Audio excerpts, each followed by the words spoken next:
நவீன உணவு பழக்க வழக்கத்தால் நமது அன்றாட உணவுகளின் பட்டியலில் இருந்து சிறுதானிய பொருட்கள் மறைந்து போய் விட்டன. இருப்பினும் சிறுதானிய உணவுகளின் நன்மைகளை அறிந்த பலர் அவற்றை தேடி தேடி வாங்கி சாப்பிட்டு வருகின்றனர்.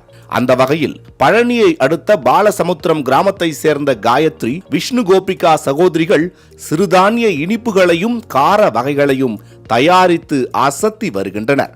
பட்டதாரி பெண்களான இவர்களுக்கு திருமணமான பிறகு வெளியூரில் சென்று தங்கி வேலை பார்க்கும் சூழல் அமையவில்லை.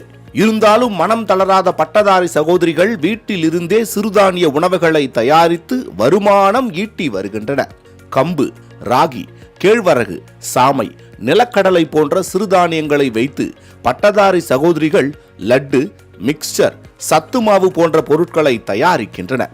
இவற்றை கடைகளுக்கு சென்று நேரடியாக விற்பனை செய்தும் ஆன்லைன் மூலம் ஆர்டர்களை பெற்றும் விற்பனை செய்து வருகின்றனர்.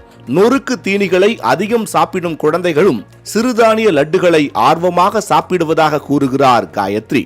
நிறையா அப்படிங்கிற ஒரு பிராண்ட்ல வந்துட்டு நான் இனிப்பு வகைகள், சிறுதானியம் யூஸ் பண்ணி இனிப்பு வகைகள், கார வகைகள், அப்புறம் வந்துட்டு சத்து மாவு இதெல்லாம் வந்து செஞ்சிட்டு இருக்கிறோம். நாங்கள் எங்கள் குழந்தைங்களுக்கு வந்து நாங்கள் கொடுப்போம். அவங்க ஃப்ரெண்ட்ஸு அந்த மாதிரி எல்லாருமே வந்துட்டு லைக் பண்ணி சாப்பிட்றாங்க.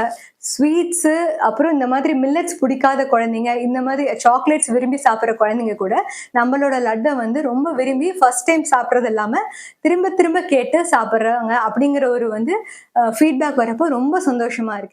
விவசாயிகளிடமிருந்து சிறுதானியங்களை நேரடியாக பெறும் பட்டதாரி சகோதரிகள் சுத்தமான முறையில் உணவுப் பொருட்களை தயாரித்து விற்பனை செய்து வருகின்றனர்.